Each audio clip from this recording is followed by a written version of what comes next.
আসসালামু আলাইকুম। কেমন আছেন? আশা করি সবাই ভালো আছেন। আমি এই ভিডিওতে ষষ্ঠ শ্রেণীর ইংলিশ সাবজেক্টের হাফ ইয়ারলি এক্সামিনেশনের যেই অ্যাসেসমেন্ট গাইডলাইন দেয়া হয়েছে এনসিটিবি থেকে, সেই বিষয়টি নিয়ে আলোচনা করব। তাহলে শুরু করা যাক। আ আলোচনার শুরুতে একটু সবার জ্ঞাতার্থে বলে রাখি। সেটা হচ্ছে এই ভিডিওটি ষষ্ঠ শ্রেণীর শিক্ষার্থী, অভিভাবকবৃন্দ এবং আমার সম্মানিত শিক্ষকবৃন্দ অবশ্যই আ উপকৃত হবেন। আশা করছি এই ভিডিওটি যদি দেখে থাকেন শুরু থেকে শেষ পর্যন্ত এবং আপনার মূল্যায়নের জন্য সহায়ক হিসেবে কাজ করবে।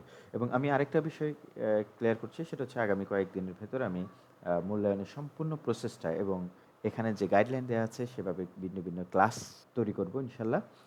তো সাথে থাকবেন আশা করি। প্রথমে যেই বিষয়টা আমরা দেখছি সেটা হচ্ছে যে 3 performance indicators from 3 competencies will be assessed in the first summative assessment in grade 6. That means যে ষষ্ঠ শ্রেণীর যেই মূল্যায়নটা হবে এখানে প্রথম ৩টি যোগ্যতা মানে ৩টি পারফরম্যান্স ইন্ডিকেটরের মূল্যায়ন করা হবে। সেই মূল্যায়নগুলো for this summative assessment 3 practice sessions and a final assessment day will be required. The experiences or units with the relevant performance indicators are as follows. মানে এখানে যে জিনিসগুলা দেয়া হয়েছে সেগুলা অনুসরণ করে যে আমাদের সামষ্টিক মূল্যায়নের ৩টি অনুশীলন সেশন করতে হবে এবং একটি চূড়ান্ত মূল্যায়ন দিবস আয়োজন করতে হবে। আমাদেরকে যে কাজটা করতে হবে অবশ্যই শিক্ষার্থীদেরকে মানে ফাইনাল অ্যাসেসমেন্টের আগেই রেডি করে নিতে হবে এবং অ্যাসেসমেন্ট যেদিন হবে ফাইনালের দিন অবশ্যই সবাইকে একটা উৎসবমুখর পরিবেশে যাতে তারা পরীক্ষার্থীরা আগের মতো পরীক্ষার ভীতিটা দূর করতে পারে সেই জিনিসটাকে নিয়ে কাজ করতে হবে। তো আমরা প্রথমে যে জিনিসটা দেখব সেটা হচ্ছে আমরা মূল্যায়নটা শুরু করব কিভাবে বা কোন দিক থেকে মূল্যায়ন করা হবে সেই জিনিসগুলো একটু দেখে নিচ্ছি। মোট 4টি লেসন আমাদেরকে পড়াতে বলা হয়েছে যে হাফ ইয়ারলি অ্যাসেসমেন্টের জন্য। এই 4টি লেসন থেকে আমরা 3টে ক্যাটাগরির মূল্যায়ন করব স্টুডেন্টদেরকে। তো প্রথম যে জিনিস যেটা হচ্ছে talking to people. Talking to people lesson থেকে আমরা যেই মূল্যায়নটা করব বা যেই পারফরম্যান্স ইন্ডিকেটরটা বের করব সেটা হচ্ছে student interact using words and appropriate expressions according to the specific situation. এই স্পেসিফিক সিচুয়েশনে যে কোনো সিচুয়েশনে স্টুডেন্টরা ইন্টারাক্ট করতে পারছে কিনা, ডায়ালগ ডেলিভার দিতে পারছে কিনা সেই জিনিসটা আমাদেরকে যাচাই বাছাই করতে হবে। ঠিক আছে, আমাদের টিচারদের যে কাজটা হবে অ্যাক্টিভিটিস টু বি অবজার্ভড, মানে টিচাররা যে কাজটা করবেন, the teachers or learners observe the learners appropriate use of greetings, hello, hi, addressing dear sir, madam by name, refusal, polite refusal, of course, polite refusal, and closing remarks, thank you, bye, take care, in the interactions. মানে কথোপকথন করতে পারে কিনা, কথোপকথনের শুরুতে কী ধরনের language use করবে formal and ইনফর্মালের ক্ষেত্রে, তারপর হচ্ছে মাঝে মাঝে তার কথাবার্তা বলার সময় একে অন্যের সাথে যে রিলেশনশিপ সে অনুসারে সে বিহেভ করতে পারছে কিনা। সাথে সাথে আরেকটা জিনিস হচ্ছে সে যখন কনভারসেশনটা এন্ড করবে, শেষ করবে, শেষের সময় সে থ্যাংক ইউ বাই প্রপারলি বলতে পারছে কিনা। এই জিনিসগুলো আমরা প্রথম অধ্যায়ের শিক্ষার্থীদেরকে শেখাবো এবং শিক্ষার্থীদেরকে এবল করে তুলব এ ব্যাপারে। দ্বিতীয় যে লেসনটা সেটা হচ্ছে লিটল থিংস। এই লিটল থিংসের এখান থেকে আমাদের যে ইন্ডিকেটরটা হচ্ছে students analyse the features of the Literary text. Little things একটা পোয়েম আমরা জানি। তো এই পোয়েম থেকে স্টুডেন্টদেরকে আমরা যে জিনিসটা শেখাবো সেটা হচ্ছে রেইমস অ্যান্ড স্ট্রেঞ্জার। তাহলে রেইমস কি, ভার্স কি, স্ট্রেঞ্জার কি, এই জিনিসগুলো যখন স্টুডেন্ট চিনবে, একটা লাইন পড়বে, বুঝবে, চিনবে, সে মিনিং করতে পারুক বা না পারুক, সেই জিনিসগুলো বুঝতে পারলো যে এটাকে ভার্স বলছে, এটাকে বা রেইমস বলছে অথবা স্ট্রেঞ্জার্স বলছে। এই জিনিসটা যদি বলতে পারে এবং literary text যেমন teachers examine the learners script after the peer checking to see whether the learners can identify different literary features from this poem থেকে বিভিন্ন ফিচারগুলো জানলেই সে এক্ষেত্রে মানে আমাদের ইন্ডিকেটরস যেটা কম্পিটেন্স যেটা সে যোগ্যতা যেটা অর্জনের সেটা অর্জন হয়ে যাবে। নাম্বার 3 যে লেসনটা সেটা হচ্ছে future lies in the present. এই লেসন থেকে আমরা যে জিনিসটা শেখাবো স্টুডেন্টদেরকে সেটা হচ্ছে student use different linguistic features according to the context in producing টেক্সটস। ঠিক আছে, টেক্সটের যেই লিঙ্গুইস্টিক ফিচার্সগুলো আছে, লিঙ্গুইস্টিক্স রুলসগুলো আছে সুযোগতা, সেই জিনিসগুলো সে প্রপারলি ইউজ করতে পারছে কিনা এই জিনিসটা আমরা শেখানোর চেষ্টা করব এবং প্রপারলি ইউজ করার ব্যবহার বা তার নিয়মাবলী শিখিয়ে দেওয়া হবে। যেমন টিচার্স এখানে যে কাজটা করবে, teachers examines the learners scripts to see whether the learners can be appropriately different linguistic features like as article, pronoun in their writing. তাদের রাইটিংয়ে সে প্রপার আর্টিকেল প্রপার প্রোনাউন জিনিসটা ব্যবহার করতে পারলো কিনা সেই জিনিসটা আমরা খেয়াল রাখবো। দ্যাট মিনস এখানে আর্টিকেল শেখাতে হবে এবং প্রোনাউন শেখাতে হবে। মনে রাখতে হবে যেমন আমরা করিম রহিম যখন বলবো সেটা হি হবে, যখন আয়শা মনিয়া আমরা যখন বলবো তখন শি হবে, প্যারেন্টস বললে দে হবে। এই ধরনের বইতে খুব বিস্তারিতভাবে দেওয়া আছে, সেখান থেকে আমরা স্টুডেন্টকে খুব সহজে শেখাবো অথবা শিখিয়ে ফেলেছি। অনেক প্রতিষ্ঠান আছে ইতিমধ্যে শেষ করে ফেলেছেন এসব লেসন। এরপর যে নাম্বার 4 যেটা সেটা আস্ক অ্যান্ড অ্যান্সার। এখান থেকে যে কম্পিটেন্সিটা আমরা অর্জন করব সেটা হচ্ছে student use different linguistic features according to the context in producing টেক্সটস। আচ্ছা, এটাও ঠিক একই মতো গ্রামাটিক্যাল রুলসগুলাই শিখতে হবে। আগেরটাতে ছিল আর্টিকেল এবং প্রোনাউন, এখানে স্পেসিফিক্যালি যেটা সেটা হচ্ছে 5 kinds of sentence and affirmative and negative. ঠিক আছে, মানে assertive, interrogative, imperative, objective, exclamatory সেন্টেন্সও আমরা শিখিয়ে নেব। সাথে যে জিনিসটা সেটা হচ্ছে পাংচুয়েশন মার্কস, মানে ক্যাপিটালাইজেশন অ্যান্ড পাংচুয়েশন মার্কসও শিখে স্টুডেন্ট জানতে হবে। মানে একটা ইন্টারোগেটিভ সেন্টেন্স লিখলো, সে যদি ফুল স্টপ দিয়ে দেয় তাহলে তার এখানে ভুল। এই জিনিসগুলোতে স্টুডেন্টদেরকে আমাদের শেখাতে হবে। এবং যখনই একটি স্টুডেন্ট এই পারফরমেন্সগুলো মানে এইভাবে শুদ্ধ করে লিখতে পারবে তখনই তার কম্পিটেন্স যোগ্যতাটা অর্জন হয়ে গেল। ঠিক আছে, আচ্ছা, এখন দ্বিতীয় পর্যায়ের যে কাজটা আমাদেরকে করতে হবে সেটা হচ্ছে মানে ফার্স্ট সামেটিভ অ্যাসেসমেন্ট গাইডলাইন। যেটা আমাদের যে কাজটা করতে হবে সেটা হচ্ছে একটা students will write a short text based on the conversation with their peers about their new Bangla textbook and their choice of Bangla poetry. ঠিক আছে, এক্ষেত্রে একটা কথা বলে রাখা ভালো, সেটা হচ্ছে এই যে এটা সামেটিভ মানে হচ্ছে সামষ্টিক মূল্যায়ন। তো এই সামষ্টিক মূল্যায়ন এখানে যে গাইডলাইনটা দেওয়া হচ্ছে এটা একটা মডেল কোশ্চেন, অথবা আমরা এটাকে বলতে পারি এটা একটা গাইডলাইন। ঠিক আছে, এই গাইডলাইন অনুসারে আমরা বাংলা টেক্সট বুক না বলে আমরা ইংলিশ বুকও বলতে পারি, অথবা হিস্ট্রি অ্যান্ড কালচার বা যে কোনো বুক, অথবা বলতে পারি যে সায়েন্স বুকস থেকে সে কোন জিনিসটা শিখলো এবং কোনটা তার কাছে খুব ভালো লাগছে। It's not a matter, it depends only teachers. তাহলে এটা একটু খুব ভালো করে মনে রাখতে হবে। অনেক টিচার বা অনেক প্রতিষ্ঠান যে কাজটা করবে সেটা হচ্ছে এখানে বলা আছে এটাকেই সিলেবাস মনে করবে। এটা আসলে সিলেবাস না, এটা চাইলে পরিবর্তন করা যাবে। তো আমরা যে কাজটা করব সেটা হচ্ছে এখানে যে বিষয়টা সেটা firstly in practice session 1 students will select and write down some questions they will ask their friends to know what they think about their new Bangla textbook. Also, students must select and write down some questions to explore their friends' choice of Bangla poetry. ঠিক আছে, এর জন্য কিছু আরও instruction আছে টিচারদের জন্য।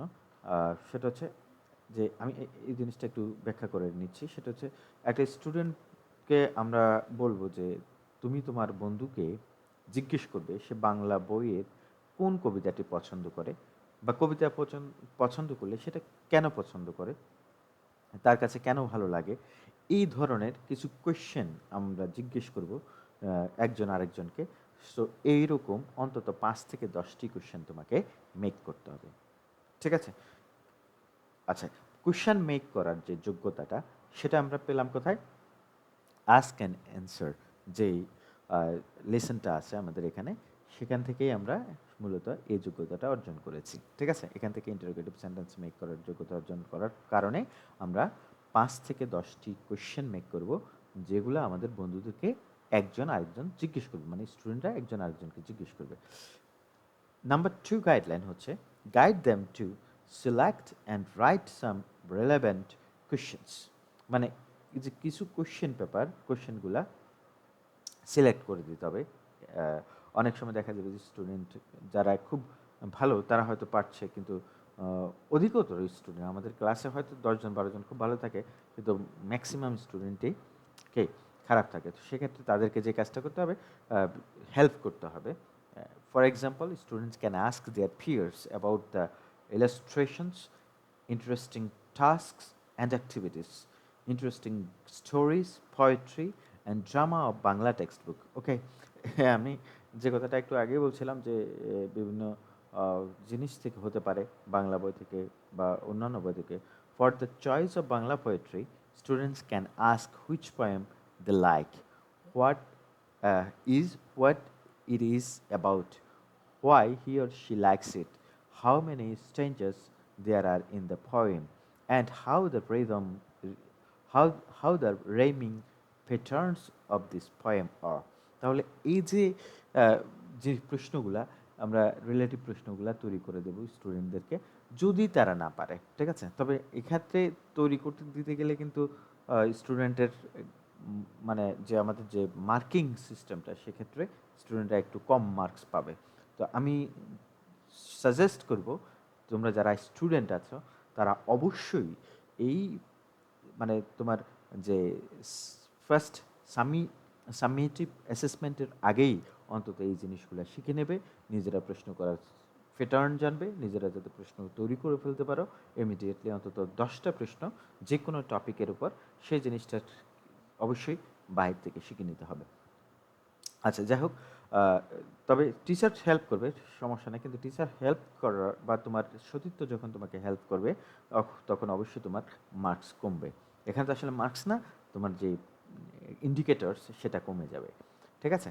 Number 3 যেটা, সেটা হচ্ছে ask students to write the questions individually that they will ask their peers, help them to finalize the set of questions, refer students to experience unit 4 ask and answer, to write interrogative questions and the use of question marks. ঠিক আছে? তাহলে আমরা প্রত্যেক স্টুডেন্টকে বলবো যে individually, মানে প্রত্যেকেই তোমরা নিজেরা প্রশ্নগুলো লেখো এবং এটাকে ফাইনাল করো। ঠিক আছে? কিসের জন্য? এটা কিন্তু সাবমিট করতে হবে, এটা রাখতে হবে টিচারকে। Tell students to submit a copy of the set of questions they have prepared to assess. Okay, students use different linguistic features according to the context in producing texts. ঠিক আছে? তার যে এক্ষেত্রে আমাদেরকে অ্যাসেসমেন্টের সময় একটা জিনিস মনে রাখতে হবে যে সবার প্রশ্ন একই রকম হবে, আসলে বিষয়টা এরকম না। কেউ ভিন্ন ভিন্ন প্যাটার্নে, ভিন্ন ভিন্ন ওয়ার্ডে, যেহেতু ভোকাবুলারি ইউজ করে ভিন্ন ভিন্নভাবে সে লিখতে পারে। ঠিক আছে? এটা নিয়ে কোনো বিচলিত হওয়ার কোনো কারণ নেই, বা এটা নিয়ে কারো মার্কস কমবে বাড়বে এরকম কিছু না। নাম্বার 5 যেটা, সেটা হচ্ছে keep this copies as evidence for assessment. অ্যাসেসমেন্টের জন্য এই কপিটা আমাদেরকে রেখে দিতে হবে টিচারদেরকে। আচ্ছা, যাই হোক, তাহলে এটা অত্যন্ত গুরুত্বপূর্ণ টিচারদের জন্য যে জিনিসটা, সেটা হচ্ছে প্রত্যেক স্টুডেন্টকে ইনস্ট্রাক্ট করা, 5টা থেকে 10টা প্রশ্ন নির্ধারণ করে দেওয়া এবং তাদেরকে ওই প্রশ্নগুলোকে ফাইনালাইজ করা, এরপরে তার থেকে অন্তত একটা কপি নেয়া। এটা হচ্ছে প্রথম যে সামষ্টিক মূল্যায়নের যে নির্দেশিকা সে ছিল সেটা। এখন আসি আমাদেরকে যে মূল্যায়নটা করব আমরা, চেকলিস্ট। হ্যাঁ, আমরা একটা কাজ করতে পারি এখানে। চেকলিস্টটা যেটা, সেটা হচ্ছে লেভেল অফ পারফরমেন্স ইন্ডিকেটরস। যে ফার্স্ট পারফরমেন্স ইন্ডিকেটরস যেটা, সেটা student use different linguistic features according to the context in producing text. ঠিক আছে? এক্ষেত্রে students guide by the teachers and or the peers. ওই যে আমি এতক্ষণ বললাম যে আমরা যে প্রথম যে মূল্যায়নটা করব সেটা হচ্ছে স্টুডেন্টরা যদি নিজের থেকে লিখতে না পারে, টিচারের গাইড নিতে হয় অথবা তার সতীর্থের গাইড নিতে হয়, তাহলে সেক্ষেত্রে তাকে মার্কস দেওয়া হবে ট্রায়াঙ্গল। ঠিক আছে? Sorry, rectangle. তাকে মার্কস দেওয়া হবে রেক্ট্যাঙ্গেল। আর যদি স্টুডেন্ট লিমিটেড 2-একটা প্রশ্ন জিজ্ঞেস করতে পারে বা সামান্য জিজ্ঞেস করে লিখতে পারছে, তাহলে তাকে দেওয়া হবে সার্কেল। এবং সর্বশেষ স্টুডেন্ট যারা নিজ থেকেই লিখতে পারবে এবং কোনো প্রকারের সাহায্য সহযোগিতার দরকার নাই, তাদেরকে দেওয়া হবে ট্রায়াঙ্গেল। ঠিক আছে? তাহলে টিচারদেরকে অবশ্যই এই জিনিসগুলা মনে রাখতে হবে। টিচার এবং স্টুডেন্ট অলসো, তোমাদেরকেও সবচেয়ে বেশি মনে রাখতে হবে, কারণ তোমরাই তুমি কোন গ্রেডে আছো বা কোন তালিকায় তুমি আছো, ক্যাটাগরিতে কোন ক্যাটাগরিতে তুমি আছো, সেই জিনিসটা বোঝার জন্য অবশ্যই তুমি নিশ্চয়ই সৎ এবং সততার পরিচয় দিবে। পরীক্ষার হল হোক বা যে ক্লাসে হোক, সেক্ষেত্রে এই জিনিসগুলো একটু মাথায় রাখবে। ঠিক আছে? এখানে কিছু গাইডলাইন দেওয়া আছে যে আমরা কোন কোন যে বিষয়গুলো চেক করব, কোন কোন বিষয়গুলো জানাবো। এটা আমি একটু স্টুডেন্টদেরকে পড়ে নিতে বলছি। তবে কথা একটাই, সেটা হচ্ছে যদি টিচারের হেল্প নিয়ে করতে হয়, সেক্ষেত্রে তোমাকে দেওয়া হবে রেক্ট্যাঙ্গেল। আর যদি মোটামুটি হেল্প নাও, একবার দুবার জিজ্ঞেস করলে, সেক্ষেত্রে হচ্ছে সার্কেল। আর যদি কোনো হেল্প লাগে না, কারো নিজ থেকে সব কিছু করতে পারো, তাহলে অবশ্যই তোমাকে দেওয়া হবে ট্রায়াঙ্গেল। ঠিক আছে? এরপরে যে কাজটা আমাদেরকে করতে হবে, দেন in practice sessions 2 and 3, students in pairs will talk to their friends following the selected questions about the new Bangla book and their choice of Bangla poetry. ঠিক আছে?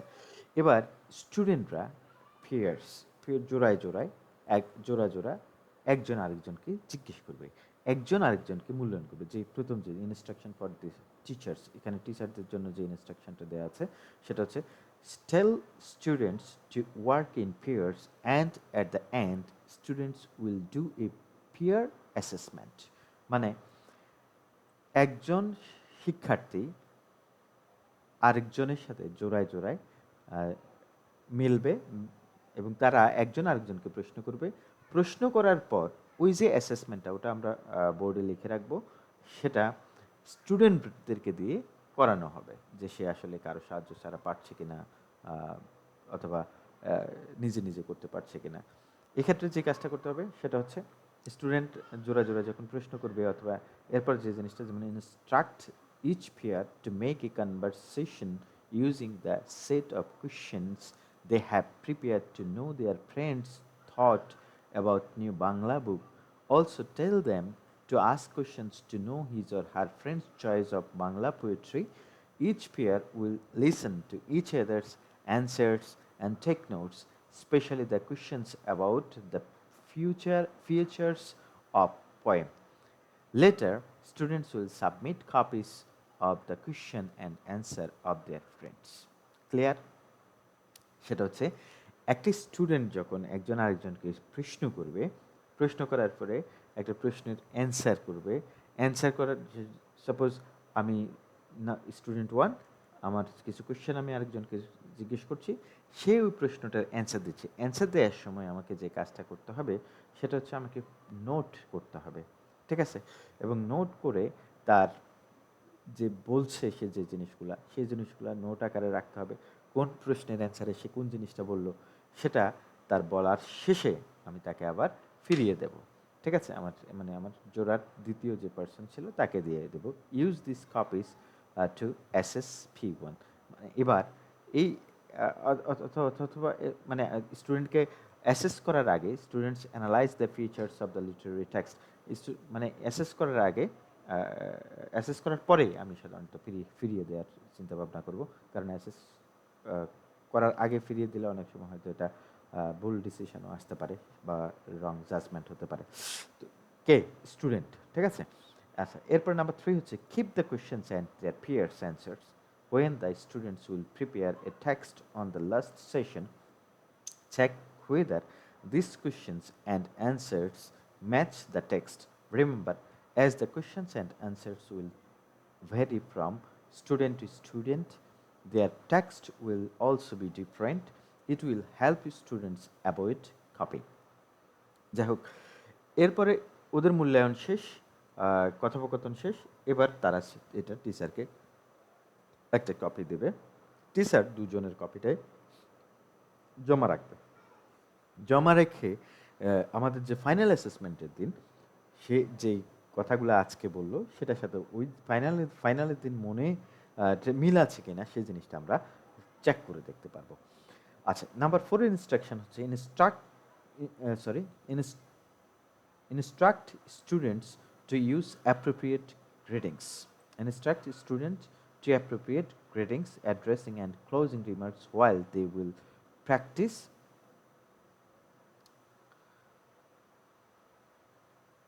asking and answering the questions in pairs. Also, tell each pair to practice the conversation as much as possible. আচ্ছা, এই কথাটা একটু শুরুতেই বলা উচিত ছিল আসলে। সেটা হচ্ছে আমাদের স্টুডেন্টকে অবশ্যই আমরা ইনস্ট্রাক্ট করব কীভাবে, যে সে যখন কথোপকথন শুরু করবে সে অবশ্যই তার পার্টনারকে কী করতে হবে, গ্রেটিংস জানাতে হবে। তার হয়তো এরকম হতে পারে সে ইন্ট্রোডিউসড হতে পারে এবং তার সম্বোধনটা মানে ফ্রেন্ডের সাথে সম্বোধনটা ঠিক আছে কিনা, এবং এন্ডিংয়ের সময় সে অবশ্যই তার কনভারসেশন ক্লোজিং যে ওয়ার্ডগুলো আছে সেগুলো ইউজ করছে কিনা, এই জিনিসগুলো আমাদেরকে খেয়াল রাখতে হবে। নাম্বার 5 হচ্ছে share, write on the board the checklist and tell each student to assess P1 মানে পারফরম্যান্স ইন্ডিকেটর, যেটা 611 students interact using words and appropriate expression according to the specific situation each other. ঠিক আছে, এটা আমি শুরুতেই বলছি যে স্টুডেন্ট জানবে যে কোন কোন ক্যাটাগরিতে আমাকে মূল্যায়ন করা হচ্ছে, এবং একটা স্টুডেন্ট আরেকটা স্টুডেন্টকে মূল্যায়ন করবে। ঠিক আছে, তাহলে এটা আগে থেকেই বোর্ডে লিখে রাখতে হবে, অথবা যাদের প্রজেক্টরে দেখানোর ব্যবস্থা থাকবে ক্লাসরুমে প্রজেক্টরে দেখিয়ে রাখতে হবে যে আমাকে এই এই ক্যাটাগরিতে বা এই এই ক্রাইটেরিয়ায় জাজ করা হচ্ছে, অ্যাসেসমেন্ট করা হচ্ছে। স্টুডেন্টরা আগে থেকেই সতর্ক থাকবে। নাম্বার 5 হচ্ছে share, right on board the checklist and tell each student to assess, আচ্ছা যাই হোক, এটা একবারে বলছিলাম যে প্রত্যেকে অ্যাসেস করবে। এখানে প্রত্যেককে বলতে যে জোড়া জোড়া যারা ছিল সবাই একজন আরেকজনকে অ্যাসেস করবে। ঠিক আছে, এরপর হচ্ছে collect the checklist and use this copies during assessments. ঠিক আছে, এবার যে যাকে মূল্যায়ন করছে আমরা ওগুলা কালেক্ট করে রেখে দেবো, এবং ফাইনাল অ্যাসেসমেন্টের দিন যে জিনিসটা আমাদের কাজে লাগবে। Keep this copies as evidence for অ্যাসেসমেন্টের জন্য অবশ্যই এটা আমাদেরকে টিচারদেরকে সংরক্ষণ করতে হবে। Finally every pair will act it out in front of the class and tell teachers will assess. Okay, students interact using words and appropriate expression according to the specific situation using the same checklist. The teachers can consider both assessments or use any of the tools. আচ্ছা, যাই হোক, এখন যে কাজটা করতে হবে সেটা হচ্ছে এই যে স্টুডেন্ট যে পেয়ার্স আমি করে দিলাম সেই পেয়ার্সে দুজন ক্লাসের সবার সামনে পারফর্ম করবে, তাদের কনভারসেশনগুলা বলবে। সেক্ষেত্রে যে কাজটা হবে সেটা হচ্ছে টিচার এবার তাদের দুজনকে মূল্যায়ন করবে। সেক্ষেত্রে সে আগের যে মূল্যায়ন একজন আরেকজনকে মূল্যায়ন করেছে সেটা ফলোও করতে পারে, আবার না ফলো করলেও দেখা যাচ্ছে কোনো সমস্যা নেই, তবে এটা তার কাছে রাখতে হবে। যাই হোক, এবং কোন কোন জায়গায় ভুল হয়েছে সেই জিনিসগুলা খেয়াল করবেন। স্টুডেন্টকে হয়তো ইন্ডিকেট করে দিবেন, মানে যেটাকে আমরা গঠনমূলক সমালোচনা বলছি, সেই জিনিসটা এখানে থাকবে। যাই হোক, এই জিনিসটা হচ্ছে both teacher and student will use this checklist. হ্যাঁ, এটা চেকলিস্ট হিসাবে থাকবে, স্টুডেন্ট হয়তো ইউজ করতে পারবে, টিচারও ইউজ করতে পারবে। যাই হোক, এরপরে যে কাজটা করতে হবে আমাদেরকে সেটা হচ্ছে অ্যাসেসমেন্টে, ফাইনালি অ্যাসেসমেন্টে আসবে। আমরা ওই যে অ্যাসেসমেন্টের জন্য রেডি করলাম স্টুডেন্টদেরকে, সে ফাইনালি একটা অ্যাসেসমেন্ট একজনের সাথে একজন কনভারসেশন করলো, সেই জিনিসগুলো আমি রাখলাম, তাদেরকে অ্যাসেসমেন্ট করা হলো। ঠিক আছে, করার পর যে ফাইনাল ডেতে আমাদের কাজ কি? ফাইনাল ডেতে কাজটা হচ্ছে first students in groups of 4 or 6, মানে এটা হচ্ছে কি যে ক্লাস সাইজ অনুসারে কতজন, 4-5 জন বা 7 জন 8 জন করে আমরা একটা গ্রুপ করব, 5-7টা 10টা যতটা গ্রুপ করা দরকার সেই গ্রুপ করব। গ্রুপ করার পর যে ইনস্ট্রাকশনটা টিচার আমাদেরকে দেবে সে স্টুডেন্টকে দিতে হবে, সেটা হচ্ছে এক একটা গ্রুপের এক একটা নাম দিলাম আমরা। জবা, পদ্মা, হ্যাঁ, এরকম অনেক নামই দিয়ে থাকি, 1 2 3 এভাবেও দিয়ে থাকি, যেভাবে খুশি এভাবে দেওয়ার পর তাদেরকে যে কাজটা যে জিনিসটা বলতে হবে সেটা হচ্ছে tell every member of the group to share his or her experience, especially the things they have enjoyed and the challenges they have faced while doing this task in pairs. তারা যে পেয়ার্সে কাজটা করছে, জোড়ায় যে কাজটা করছে, সে কাজ করার সময় যেই ধরনের সমস্যা অথবা যে মজাটা তারা পেয়েছে, সেই জিনিসটা সম্পর্কে প্রত্যেকে তার এক্সপেরিয়েন্সটা শেয়ার করবে। Others will listen to the speaker and take notes. অন্য 5 জনের গ্রুপ হলে একজন বলবে, 4 জন নোট নেবে। ঠিক আছে, এভাবে 5 জন 5 জনই বলবে, আর বাকি 4 জন সেটার নোট নেবে। একেবারে পুরো জিনিসটা তারা একজন আরেকজনের সাথে ডিসকাস করবে এবং ডিসকাস করে করে এটাকে নোট করে রাখবে। এরপর যেটা, encourage students to participate and ask related questions if they have any.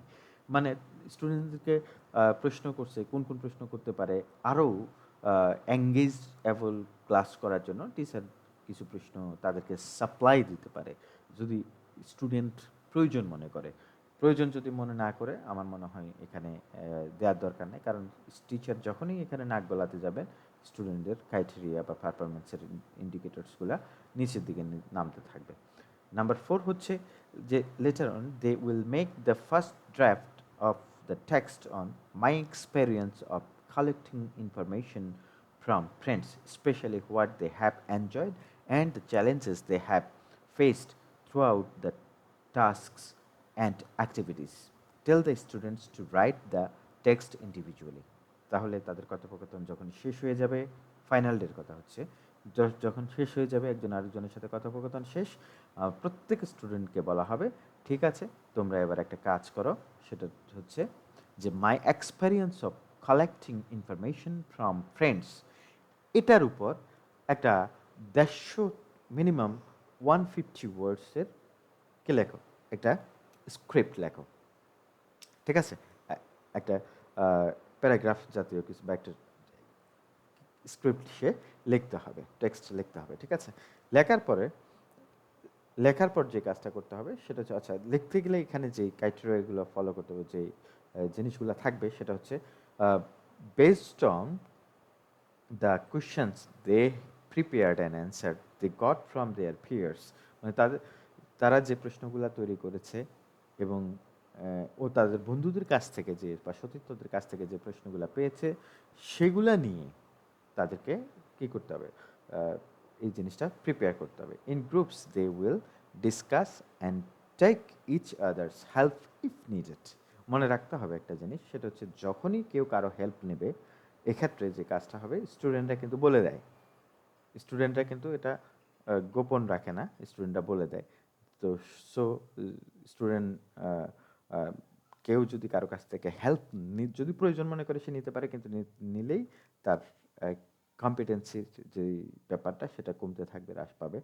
তো সো এই ব্যাপারে আমি সবাইকে সতর্ক করব, অবশ্যই তারা আরেকজন থেকে জিজ্ঞেস না করে যাতে লেখার চেষ্টা করে, কেমন? আচ্ছা, এরপরে নেক্সট যে কাজটা করতে হবে সেটা হচ্ছে, students will individually write a short text on their experience of collecting information from their friends and what they said.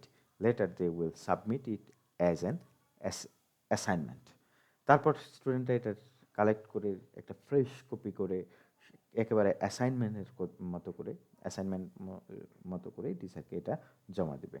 ঠিক আছে, তো ইনস্ট্রাকশন ফর দ্য টিচার্স, এখানে টিচারদের জন্য যে ইনস্ট্রাকশন থাকছে সেটা হচ্ছে, instruct students to edit and finalize the text they have prepared individually, give necessary guidance and help students to organize their text. তাহলে তাদের টেক্সট অর্গানাইজ করার জন্য যতটুকু সম্ভব এগুলো হেল্প করতে হবে। Write the following guidelines on the board and make all the points clear to them. ঠিক আছে, তাদের কিছু যে বোর্ডে লিখে রাখতে হবে গাইডলাইনগুলা, যাতে করে তারা সবগুলো জিনিস একেবারে সুন্দরভাবে বুঝতে পারে। ঠিক আছে, এরপর হচ্ছে the guidelines to write the text, যেমন use a title for your টেক্সটটা যখন লিখবে বা স্ক্রিপ্ট যখন লিখবে, উপরে অবশ্যই একটা হেডলাইন বা টাইটেল থাকতে হবে। In the first paragraph write what the text is about, কোন বিষয়ে এই প্যারাগ্রাফটা লিখতে হচ্ছে। আমরা একেবারে ফ্রি হ্যান্ড রাইটিংয়ের ক্ষেত্রে প্রথম যে জিনিসটা থাকে সেটা হচ্ছে এক্সপ্লেনেশন দ্য টাইটেল, যেটা যে জিনিসটা, বা এক্সপান্ড দ্য টাইটেল, ওই কথাটা এখানে বলা হয়েছে। এই প্যারাগ্রাফের ওখানে বিষয়টা ক্লিয়ার করতে হবে। সেকেন্ড প্যারাগ্রাফে যে জিনিসটা, write all the activities you were engaged in to complete the task. For example, উদাহরণস্বরূপ, you may start this way. At first, I have prepared a set of questions to know about my friends' liking of Bangla book. তাহলে এই জিনিসটা তাকে একটু ধরিয়ে দিতে হতে পারে হয়তো, যে সে এভাবে শুরু করবে। এবং পরবর্তীতে যেটা, in the third paragraph, write what you have known about your friends liking about the book and Bangla poetry. ঠিক আছে, থার্ড প্যারাগ্রাফে আমরা আরও কিছু ইন্ডিকেটরস বা আরও কিছু জিনিস লাগবে, যে liking about the book and Bangla পোয়েট্রির কী জিনিসটা সে পছন্দ করে। এক্ষেত্রে কিছু স্টুডেন্ট খুব অ্যাডভান্স স্টুডেন্ট থাকবে, তারা অনেক ওয়ার্ড লিখতে পারবে, তাদের বাইরে থেকে অনেক কিছু, অনেক বইয়ের নাম তারা ইনক্লুড করতে পারবে। এটা একটা অ্যাডভান্টেজ, বা এটাকে আমরা তার কোয়ালিটির ভিতরে নিয়ে নেব। এরপর যেটা, সেটা হচ্ছে, in the last paragraph write what you have enjoyed and the problems you have faced while doing all the task and activities. ঠিক আছে, তাহলে লাস্ট যে প্যারাগ্রাফটা থাকবে সেটা হচ্ছে যে সে আসলে এটা কি এনজয় করেছিল, অথবা যে কী ধরনের প্রবলেম ফেস করেছিল যখন সে অ্যাক্টিভিটিস বা এই কর্মকাণ্ডগুলো করছিল, সেই জিনিসটা সে এখানে লিখতে পারে। ঠিক আছে, তো রাইট অ্যারাউন্ড 150 ওয়ার্ডস, এটা একটা দিয়ে দেওয়া হয়েছে 150 ওয়ার্ডের লিখতে। It's not a matter, you can write more than 150 words, it depends on students. Okay, যে কেউ লিখতে পারবে, এর চেয়ে বেশিও লিখলে কোনো সমস্যা নেই, কম যাতে না হয় এই জিনিসটা খেয়াল রাখতে হবে। ঠিক আছে, আচ্ছা, নাম্বার 4 যেটা, সেটা হচ্ছে, tell students to make the necessary correction if required with the help of their peers first and then the teachers, and make the final draft of the text. তাহলে প্রথম যে জিনিসটা, প্রথমে যে তাদের সতীর্থদের কাছ থেকে সহায়তা নেবে, যে কোন কোন জিনিসগুলো পরিবর্তন করতে হবে কিনা, বা কোনো ভুল আছে কিনা সেই জিনিসগুলো। এরপরে স্যারকে দেখাবে যে স্যার আপনি একটু দেখে দেন, স্যার দেখে দিল, বা এবং সে একটা ফাইনাল ড্রাফট করবে। কেমন? Finally, tell students to submit the short text, read the text carefully and assess. এবার টিচার তাদের এই টেক্সটটা পড়ে স্টুডেন্টদেরকে অ্যাসেস করবে। সাথে সাথে যে জিনিসটা মনে রাখবে, যে ফার্স্ট তাকে হেল্প করা হয়েছিল কীরকম, যে স্টুডেন্টরা কেমন হেল্প করলো, টিচাররা হেল্প করলো কি না, সেই জিনিসগুলো তাকে মনে রাখতে, টিচারকে মনে রাখতে হবে অ্যাসেসমেন্ট করার সময়। এরপর নাম্বার 6 হচ্ছে, keep this copies as evidence for assessment. অবশ্যই অ্যাসেসমেন্টের কপিটা টিচারকে রাখতে হবে, যে একজনকে আমি খুব ভালো মার্কস দিলাম, সেটা কোন বেসিসে, বা ভালো ইন্ডিকেটরস দিলাম, ভালো পারফরমেন্স দিলাম সেটা কীভাবে, অথবা খারাপ দিলাম সেটা কীভাবে। এ হচ্ছে ইংরেজির মূল্যায়ন। তবে আমার অত্যন্ত প্রিয় ছাত্রছাত্রীদের কাছে একটা অনুরোধ হচ্ছে, যে তোমরা এই যে এই মূল্যায়নটা তোমাদের টিচাররা একটা ট্রান্সক্রিপ্ট, একেবারে সব কিছু ইন্ডিকেট করা একটা ট্রান্সক্রিপ্ট তোমাদেরকে দিবে। সেই অনুসারে যাচাই বাছাই করে তোমরা পেলে, তবে তোমাদেরকে আরেকটা যোগ্যতা অর্জন করতে হবে। সেটা হচ্ছে, আমাদের প্রত্যেকটা ছাত্রছাত্রী, আমরা আগে শুধু পড়াশোনার যোগ্যতাটা অর্জন করতাম, এখন পড়াশোনার সাথে সাথে বিহেভিয়ার ইন্ডিকেটর, এটা তোমাকে মূল্যায়ন করা হবে। এটা হয়তো তুমি জানোই না। ঠিক আছে, তাহলে তুমি যে ক্লাসে খুব বেশি পক পক করছো, কথা বলছো, এই জিনিসটা কিন্তু পরবর্তীতে তোমার মার্কের ক্ষেত্রে একটু তোমাকে ডাউন করেও দিতে পারে। ঠিক আছে, এখানেও ঠিক একই রকম 3টে সূচক আছে। সেটা হচ্ছে, শিক্ষার্থীদেরকে অবশ্যই মনে রাখতে হবে, এবং গার্ডিয়ানদেরকেও এই ক্ষেত্রে সচেতন হতে হবে, যে আমার ছেলে মেয়ে যাতে অন্তত ভদ্র হয়, ভালো হয়, কাজ টিচার যা বলে, যে নির্দেশনা দেয় সেগুলো যাতে অক্ষরে অক্ষরে পালন করার চেষ্টা করে। আমি বলবো না যে পালন করবেই, পালন করার চেষ্টা করবে সে। ঠিক আছে, তাহলে অন্তত ভালো কিছু হবে। সেক্ষেত্রে আচরণিক যেই সূচক, এটা কিন্তু 10টি, একটা হচ্ছে দলীয় কাজে সক্রিয় অংশগ্রহণ করছে কিনা সেই জিনিসটা টিচার দেখবেন।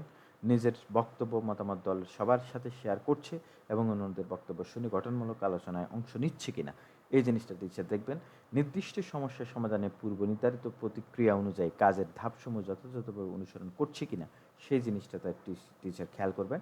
শিখন অভিজ্ঞতাসমূহ চলাকালে পাঠ্যপুস্তকে বর্ণিত কাজগুলো সম্পূর্ণ করেছে এবং বাইরে নির্ধারিত স্থানে প্রয়োজনীয় চক অনুযায়ী পূরণ করেছে।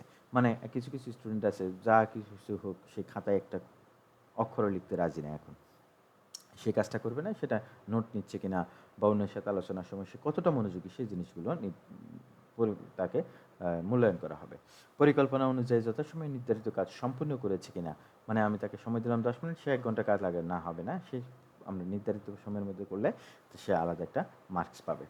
দলীয় একক কাজের বিভিন্ন ধাপের সততার পরিচয় দিচ্ছে কিনা, ঠিক আছে, সবচেয়ে মূল্যবান যেই কাজটা এই এবারের কারিকুলামে সেটা হচ্ছে সততার পরিচয় দিচ্ছে কিনা সেই জিনিসটা আমাকে যাচাই করতে হবে। নিজের দায়িত্ব পালনের পাশাপাশি অন্যদের কাজে সহযোগিতা করছে কিনা এবং দলের সমন্বয় সাধন করছে কিনা। যে একজনকে দলনেতা করে দিলে সে কারো কথা শুনলো না, ঠিক আছে, নিজের মতো করে সব কিছু করলো, তখন কিন্তু একটা বিশৃঙ্খল পরিবেশ তৈরি হবে, সেই জিনিসটা করা যাবে না অবশ্যই। নাম্বার 8 হচ্ছে অন্যদের দৃষ্টিভঙ্গির ভিন্নতা ও বৈচিত্র্যের প্রতি শ্রদ্ধা রেখে তাদের মতামতের গঠনমূলক সমালোচনা করছে কিনা।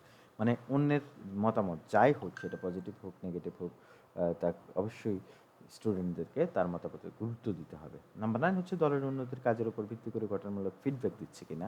কিছু কিছু স্টুডেন্ট আছে ফিডব্যাক দিতে রাজি হয় না, কারো সামনে আসে কথা বলতে রাজি হয় না, এই কাজটা করা যাবে না।